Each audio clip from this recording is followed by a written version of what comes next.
Greeks had an influence in Europe.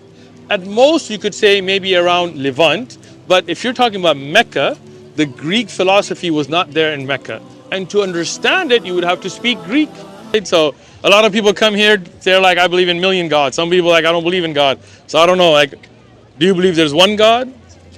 I believe there's one God. So Um, I don't believe that there's one because there's already mentioned of several in here, but then they're saying which one's the authoritative one or which one's the act the what do you more. mean?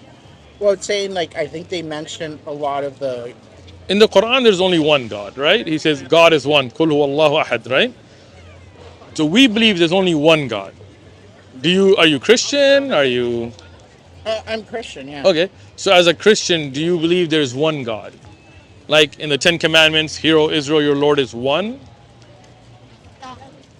I want to say yes, but Okay, it feels like there's three or four in there. you're right. That doesn't make sense, right? Because there's the Holy Spirit, there's Jesus, and then there's the Father. Which one is the strongest? If they're co-equal, that doesn't make sense. I'm with you on that, right?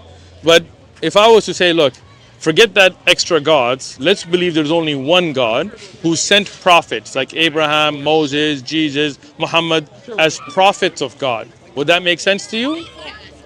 Yeah, so they're similar to like the Jewish prophets. It is, right?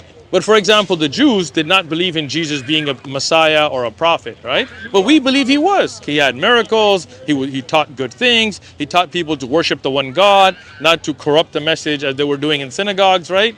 So we would agree that Jesus brought a message and he was a prophet of God, right?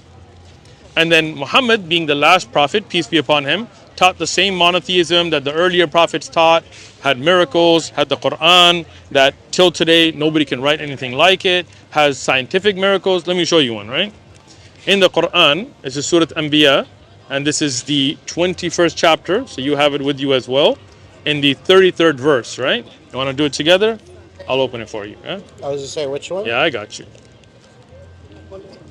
So this is 26. Here is 30. All right, Surah Rum. What is Sutrumi? Surah Rum, the chapter of Rome, which was about a battle. So this is, each chapter has a name, which usually has to do with the subject of the chapter, right? So here's the 21st chapter, Anbiya, the prophets, okay? So we're going to open verse 33. Where are we? There's the 34, so 33 should be right there, yeah? Right? And it is he who created the night and the day, the sun and the moon, and all the heavenly bodies in an orbit are swimming, right? Same thing there, Yes. right? So now imagine a man in a desert more than 1400 years ago who doesn't have a telescope, he doesn't have any of the technology that NASA has, he can't even read or write. How would he know the sun has an orbit? The sun's orbit is not detectable by the human eye.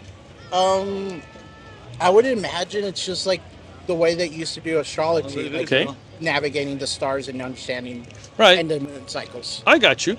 But the sun's orbit is so slow, we cannot observe it with the human eye. No. Right? The sun going across the sky is not the orbit of the sun. That's the rotation of the earth, as scientists tell us. Right? But when we got the Hubble telescope and we sent that deep into space, we were able to observe with that technology that the sun has an extremely slow orbit around the center of the galaxy. But it's impossible, astrologists, even the scientists of the past, for them to have observed that with the tools they had, let alone a man that can't read or write, right? Now, you could say, I'm a skeptic, right? Like I don't believe in blind faith and it's a mystery and just believe. Like you're an intelligent man, you want to think through things, right? So you could say maybe he guessed at it, right? You can guess something and get it right Well, here and there. well, he's talking about swimming in the context back then. I guess swimming is. Well, that's an orbit, right? They are swimming, yasbahun, because they didn't have a word for orbiting in the Arabic language. So each heavenly body is swimming in a preset course. That's what we would today call an orbit, right? Right, Now, and it wouldn't be swimming, would it? In modern standards, it would be well, called something else. we came up with the word orbiting, but if you didn't have that word, you would have to use the linguistic vocabulary that's available to you. Well, there's no word called orbiting in Arabic at that time because the people didn't know that existed. So Right. you would say swimming, meaning that they are going across in an orbit, like how you swim, let's say, in a set course, the same way that a planet swims through the sky in that poetic manner, right? Right. And that's how the night and the day from the rotation of the Earth happens, and that's something that you could not have known without that technology, right? But this verse that you're mentioning, I mean, because I run into it a lot in Christian verses. Okay. This feels like it's you're relying strictly on faith instead of proof. Absolutely not. I don't believe in that. So let's read it together. He who created the night and the day and the sun and the moon, he is in all the heavenly orbits. But that's the thing. Okay, so now let's read it. No blind faith, none of that, right? The night and the day, right? Due to the rotation, that we know that that's how it happens, and all the heavenly bodies in an orbit are swimming, right? They have an orbit and they set that path, right? How could the Prophet Muhammad have known that? I was going to say Greek astrologers. But he wasn't Greek. Astrologers didn't believe, they used to debate back and forth whether the heaven bodies were standard or not. He didn't have access to that. He couldn't read Greek. He couldn't even read and write Arabic. I was going to say, I imagine the Greek influence around that area. Not on the Arabs of the Middle East. The Greeks had an influence in Europe. At most, you could say maybe around Levant. But if you're talking about Mecca, the Greek philosophy was not there in Mecca. And to understand it, you would have to speak Greek. Even if you were to translate the works, you would have to speak Arabic. How can a man who can't read or write, that never studied Greek philosophy, that never went to Greece, that never went to Rome, how could he know that? Impossible. It's because I was going to say it's the same way like all the prophets could hear Okay, voices. so I agree with you. So he's a prophet who heard the voice of God, and that's how he had the message. 100%. What's your name? Daniel. Daniel, you're on point there, right? So, and there are many others, amazing scientific things, historic prophecies, but me and you already agree it's because God gave him that knowledge. It's not from him. He wasn't the one that could come up with that. What So, would be a universal message that would be shared in all religions that you could find right now here? right now, right here, I'll show it to you, right? But I will be. Can I keep that one so I can? This is yours. It's a Oh. gift. I'm just showing you. Say Allah is one. Qul huwallahu ahad. Huh?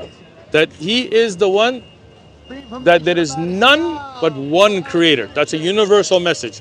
Even if you look in the Bible, in the Ten Commandments, hear, O Israel, your Lord is one, right? Allahu Samad. He is not in need of anybody. He is the eternal refuge that everybody goes back to Him, and He is not in need of any of us, right? God is all capable, all knowing, all loving, all giving, all forgiving. All of that is only for that one creator, right? He does not be born of anybody. He's not like a human being that he's born out of a woman, and nor is anybody born from him. And he has no equal. Nobody is equal to the one true creator.